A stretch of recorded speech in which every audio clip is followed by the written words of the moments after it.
Ito, ginagawa natin to. Naghahanap buhay tayo. Ang kailangan natin dito, disiplina. Sa amin dito, may pagmamahalan at respeto. Kaya nga sabi ko, sa set namin, sa show namin, ang number 1 ang bawal, chismis. Ayoko nagchismisan kasi ayoko ng siraan. Excited na si Primetime King Coco Martin sa pagsasama-sama ng mga sikat na artista at veteranong mga pangalan sa industriya para sa FPJ's Batang Quiapo na nagbukas ng bagong yugto para sa ikatlong taon ng serye BQ. Ang FPJ's Batang Quiapo 2nd Anniversary Special ay nakwento niya kung gaano siya kasaya sa oportunidad na ito. Ang makailan nga lang ay inanunsyo ang bagong cast members tulad lamang nina Andrea Brillantes, Jay Cuenca, Angel Aquino, Albert Martinez, Janda Romero, Celia Rodriguez at marami pang iba. Overwhelming para sa akin kasi imagine nyo na napasama lahat kami and mga bagwang artista.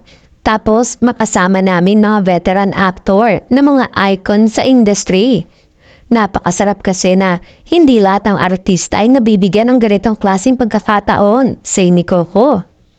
Samantala, ngayon pa lang ay iniintriga na ang gagampan na papelang mature na role umano ni Andrea Brillantes sa pagpasok sa Batang Quiapo na may mga nagninega na masyado daw bata si Blight para sa aktor. Agad naman sinagot ito ng aktor bago pa man daw magawa ng kwento. Ayon kay Coco, ayaw niya ng chismis. Ang ginagawa namin dito ay naghahanap buhay. Kailangan disiplina at respeto. Kaya number 1 rule namin sa set ay bawal ang chismis. Ayoko nang siraan yung respeto sa oras at sa co-actors mo.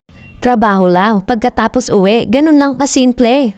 Samantala, mapapanood ang 3-part special ng Tatak BQ, The FPJ Batang Quiapo 2nd Anniversary Special sa Facebook page ng Dreamscape Entertainment at ABS-CBN YouTube channel ng ABS-CBN Entertainment.